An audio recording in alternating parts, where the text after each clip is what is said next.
kha amoi na awanga alo chako phan suala athuni kan muni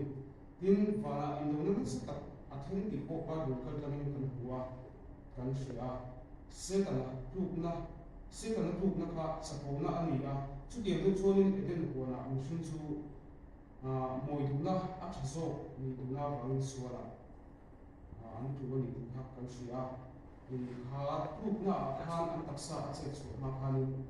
chunga ma an ruwa ni alo man to ni ha karon sui tum chuan ni boka khlai a khan rindu piang thar kan lo ni a kan luk herin kan taksa na man chu ni ma yen kan ru hi alo ki pen sa so chunan ti te luk na hi atla windows sui pui sa to na an chen tu khum mai do thi relax warning sign sa ber ila kan si suan ko ba chu evia khanin alang chiang le in share na ko sia do kan sui se chu ko hi chuanin thil di lo ti du na hi alo piang hal ni chu ni chu mi na ta lan chu luk na hi voi le ta lo thil ani lo ni ti ni rin tu piang thar kan lo ni hian tharau du na na ni ti hi ko sia ko mo ya chu ti sa na atang ku fi te an lo ba tharau tang ku fi chin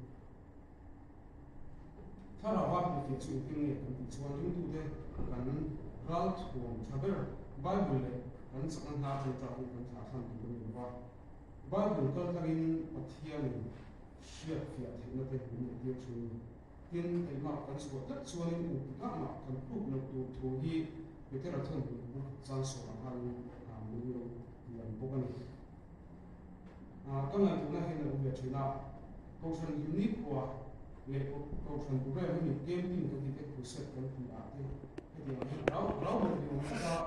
ni mo siam chu te hi lo china ne ta man na ni ni ko na le sa ni chu kwa ba ni chi le chun tra ta tham ngai lo ni